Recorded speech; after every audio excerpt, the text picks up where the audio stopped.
चौंकाने वाला है और जिस तरह से भजनलाल शर्मा को एक तरीके से मुख्यमंत्री पद सौंपा गया है तो वाकई मुझे लगता है बीजेपी ने बैलेंस करने का काम किया है, क्योंकि एक तरफ अगर आप देखें तो आदिवासी, दूसरा अगर सीएम देखें तो आप ओबीसी और तीसरे सीएम जो हैं वो सवर्ण जाति से आते हैं। इसका मतलब ये है कि बीजेपी आने वाले चुनाव को लेकर बहुत क्लियर है, उसको पता है कि किस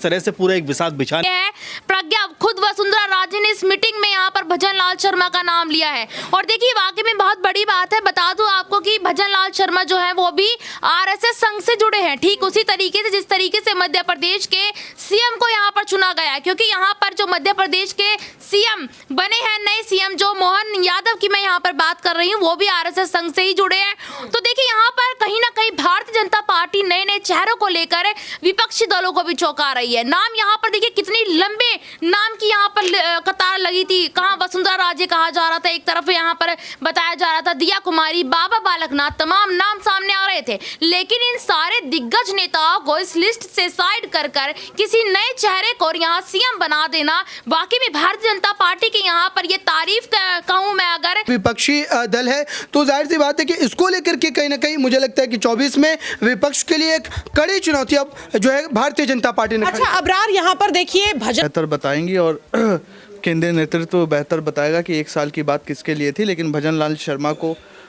मुख्यमंत्री के रूप में घोषित कर दिया गया है। अमित शाह के काफ़ी करीबी है, संघ के करीबी हैं। अब देखना है कि नए लोगों के कारण कहीं पुराने लोग नाराज।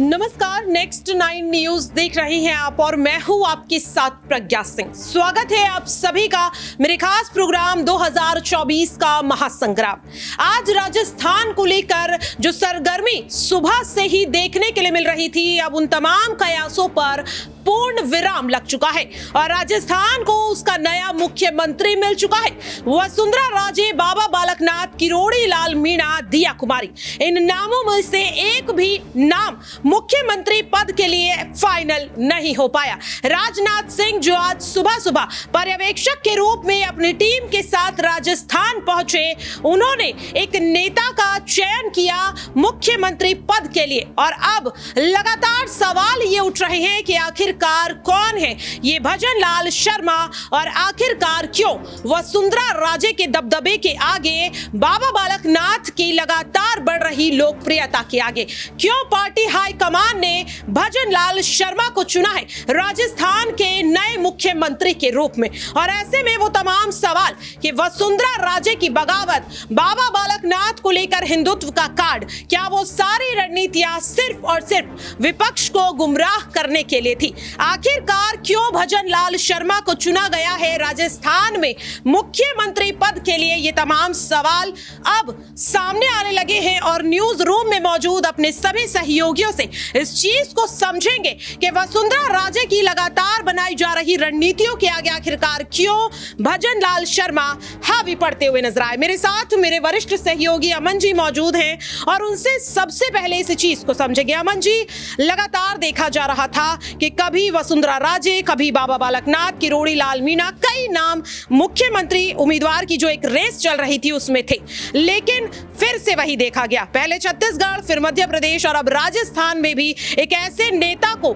सबसे बड़ा पद सौंपा गया जिसकी चर्चा जो है वो कहीं नहीं हो रही थी। सबसे पहला सवाल, क्या रणनीति है बीजेपी की आखिरकार? बिल्कुल, और जिस तरह से अब तक हमने देखा था कि दोनों नाम चौंकाने वाले थे, वैसे ही नाम तीसरा भी चौंकाने वाला है और जिस तरह से भजनलाल शर्मा को एक तरीके से मुख्यमंत्री पद सौंपा गया है तो वाकई मुझे लगता है बीजेपी ने बैलेंस करने का काम किया है, क्योंकि एक तरफ अगर आप देखें तो आदिवासी, दूसरा अगर सीएम देखें तो आप ओबीसी और तीसरे सीएम जो हैं वो सवर्ण जाति से आते हैं। इसका मतलब ये है कि बीजेपी आने वाले चुनाव को लेकर बहुत क्लियर है, उसको पता है कि किस तरह से पूरा एक बिसात बिछानी है, किस तरह से अपने आगे की जो रणनीति है उसके ऊपर काम करना है। क्योंकि अगर आप सुबह से ही देखें कई नामों पर चर्चा हुई और जिस तरह से कैलाश चौधरी का भी नाम आया जो कृषि राज्य मंत्री हैं और उनको ये तक बोला गया कि आप जो है दिल्ली से तुरंत तुरंत जयपुर पहुंची है, उनके नाम पर भी लगा, अनीता बधेर के नाम पर भी कहीं ना कहीं एक मोहर लगती हुई नजर आई। तो कई चेहरे लगातार जो है चर्चाओं में बने रहे, लगातार चर्चाओं में रहे, लेकिन आखिरकार भजन लाल शर्मा के नाम पर मोहर लगी। अमन जी, यहाँ देखा गया कि पर्यवेक्षक की टीम आज जयपुर पहुंची,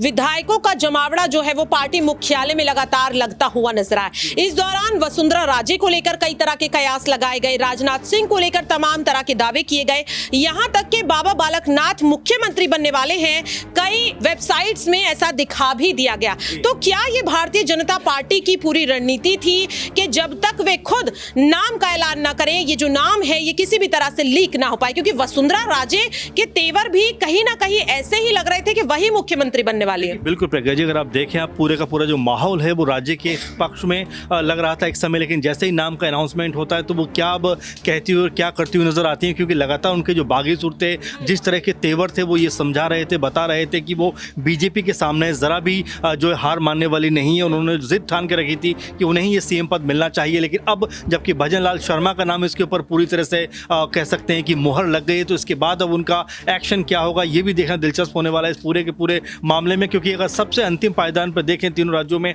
तो राजस्थान के सीएम का नाम सबसे आखिर में अनाउंस हुआ है, और वो एक ऐसा नाम जिसको लेकर मेरे ख्याल से ना तो मीडिया में कहीं चर्चा थी, ना किसी के मुंह से अभी तक आपने सुना होगा। हालांकि जो दोनों नाम थे बीते वो भी ऐसे ही थे, लेकिन राजस्थान का मामला इनसे थोड़ा सा अलग था। ऐसे में अब बीजेपी ने किस तरह की रणनीति पर काम किया है, क्या कोई बीच का रास्ता निकाला है, क्या जो है राजे जो कह सकते हैं राजनाथ की बात को मान गई होंगी, ऐसे तमाम सारे सवाल हैं जो अभी भी सवाल बने हुए हैं, क्योंकि अभी जस्ट अनाउंसमेंट हुआ है, इसके बाद क्या क्या कुछ होगा और राज्य को कैसे मनाया गया होगा, ये अपने आप में महत्वपूर्ण बात हो जाएगी। क्योंकि अगर राज्य नहीं मानी होंगी तो क्या यहाँ पे कह सकते हैं कि बागी सुर उनके नजर आएंगे, क्या पार्टी यहाँ पे टूटती हुई नजर आएगी, कई तरह के सवाल हैं। कि फिलहाल भजन लाल शर्मा के नाम पर मोहर लगी है, और जो लगातार 9-10 दिन से सीएम को लेकर कयासबाजी थी उसको कम से कम विराम लगा है। बिल्कुल, देखिए 4 बजे का वक्त यहाँ पर तय किया गया था और 4 बजते ही मुख्यमंत्री पद का ऐलान हो जाता है। ऐसा लग रहा है कि सब कुछ पहले से ही तय था, सिर्फ और सिर्फ मीडिया के जरिए यहाँ पर राजस्थान की जनता को और पूरे विपक्ष को गुमराह करने की कोशिश की है। यहाँ पर मेरे साथ मेरी सहयोगी नेहा भी है और उनसे भी इस चीज को समझेंगे। नेहा, लगातार कहा जा रहा था कि वसुंधरा राजे विधायक दल की बैठक को रोकते हुए राजनाथ सिंह के पास जाती है मुलाकात करने के लिए, 1-to-1 मीटिंग होती है दोनों की। कहा जाता है कि मुख्यमंत्री पद को लेकर के जो नाम है उसकी पर्ची वसुंधरा राजे के हाथ में थी। तो ये जो मीटिंग जो हुई है, तो क्या वसुंधरा राजे अपने दबदबे को दिखाने के लिए गई थी या फिर वे खुद इस नाम को आगे रखने के लिए गई थी? देखिए, यहाँ पर अभी इस अपडेट को लेकर एक बड़ी जो चीज है यहाँ पर निकलकर सामने आई है कि यहाँ पर जो भजन लाल शर्मा है वो यहाँ पर राजस्थान के मुख्यमंत्री बनते नजर आ रहे हैं। और देखिए, इस पर जो सबसे बड़ी बात निकलकर सामने आई है वो ये है, प्रज्ञा, खुद वसुंधरा राजे ने इस मीटिंग में यहाँ पर भजन लाल शर्मा का नाम लिया है। और देखिए, वाकई में बहुत बड़ी बात है। बता दूं आपको कि भजन लाल शर्मा जो है वो भी आरएसएस संघ से जुड़े हैं, ठीक उसी तरीके से जिस तरीके से मध्य प्रदेश के सीएम को यहाँ पर चुना गया है। क्योंकि यहाँ पर जो मध्य प्रदेश के सीएम बने हैं, नए सीएम जो मोहन यादव की मैं यहाँ पर बात कर रही हूँ, वो भी आरएसएस संघ से ही जुड़े हैं। तो देखिए, यहाँ पर कहीं ना कहीं भारतीय जनता पार्टी नए नए चेहरों को लेकर विपक्षी दलों को भी चौंका रही है। नाम यहाँ पर देखिए कितनी लंबे नाम की यहाँ पर कतार लगी थी। कहाँ वसुंधरा राजे कहा जा रहा था, एक तरफ यहाँ पर बताया जा रहा था दिया कुमारी, बाबा बालकनाथ, तमाम नाम सामने आ रहे थे। लेकिन इन सारे दिग्गज नेताओं को इस लिस्ट से साइड कर किसी नए चेहरे को यहाँ सीएम बना देना, बाकी भी भारतीय जनता पार्टी की यहाँ पर ये तारीफ कहूँ मैं अगर, तो यहाँ पर नए चेहरों को 2024 के लिए लेकर यहाँ पर भारतीय जनता पार्टी आ रही है। तो देखिए, काफी कुछ यहाँ पर देखा जा रहा है कि या तो राज्यों में बदलाव होने की यहाँ पर हो सकता है, ऐसी आस लगाई जा रही है कि मध्य प्रदेश, छत्तीसगढ़ और जो राजस्थान में नए सीएम और नए चेहरे आए हैं, तो तीनों राज्यों में बदलाव देखने को मिल सकता है। बिल्कुल, देखिए यहाँ पर जिस तरीके से नेहा ने कहा कि भजन लाल शर्मा को मुख्यमंत्री के रूप में चुनना एक बड़ा खेल, एक बड़ी रणनीति जो है वो भारतीय जनता पार्टी की है। अबरार, सबसे पहले सवाल यही रहेगा कि आखिरकार यहाँ पर कई नाम थे। यहाँ पर कहा जा रहा था कि बाबा बालकनाथ को हिंदुत्व के तौर पर आगे किया जा रहा है, वसुंधरा राजे को लेकर के भी यही कहा जा रहा था कि उन्हें मुख्यमंत्री बनाने का एक एजेंडा है। भजन लाल को मुख्यमंत्री चुनना 2024 में किस तरीके से, किस रणनीति पर उन्हें चुना गया, ये ये सवाल सबसे पहले रहेगा। देखिए, बिल्कुल अलग अलग राज्यों में हमने देखा, छत्तीसगढ़ में, मध्य प्रदेश में, जिस तरीके से जातिगत फैक्टर को नज़र में रखकर बीजेपी ने ये फैसला लिया है, ये दरअसल विपक्ष के लिए एक बड़ी चुनौती है कि अब भजन लाल शर्मा जो कि नए मुख्यमंत्री बनाए गए हैं राजस्थान से, वहाँ पर जो जाति फैक्टर लगातार उभर रहा था और कांग्रेस पार्टी उस पर कहीं ना कहीं अपने दावेदारी को जो साध रही थी, अब इसका तोड़ उनके पास क्या होगा। क्योंकि जब तक हम चर्चा कर रहे थे बाबा बालकनाथ का, तो यादव जो है वोट बैंक को लेकर के चर्चा कर रहे थे, वसुंधरा राजे को लेकर के चर्चा कर रहे थे, लेकिन बीजेपी ने एक नए चेहरे को ला करके रखा है। तो जाहिर सी बात है कि इसका थोड़ा जो है विपक्षी पार्टियों को ढूंढना है, कांग्रेस को ढूंढना है जो है, क्योंकि कांग्रेस वहाँ पर मुख्य विपक्षी दल है। तो जाहिर सी बात है कि इसको लेकर के कहीं ना कहीं मुझे लगता है कि 24 में विपक्ष के लिए एक कड़ी चुनौती अब जो है भारतीय जनता पार्टी ने। अच्छा अबरार, यहाँ पर देखिए भजन लाल शर्मा को लेकर के चलिए मुख्यमंत्री बनाया गया, डिप्टी सीएम दिया कुमारी को आखिरकार क्यों बनाया गया? क्योंकि कहा जा रहा था कि अगर वसुंधरा राजे को मुख्यमंत्री बनाया जाता है तो हो सकता है कि डिप्टी सीएम बाबा बालकनाथ को बना दिया जाएगा। हालांकि नाम दिया कुमारी का भी आ रहा था, लेकिन बाबा बालकनाथ और दिया कुमारी में आखिरकार दिया कुमारी को क्यों यहां पर चुना गया है? क्या राजस्थान में महिला वोटर्स को लुभाने के लिए ये बड़ी रणनीति जो है वो भारतीय जनता पार्टी बना रही है?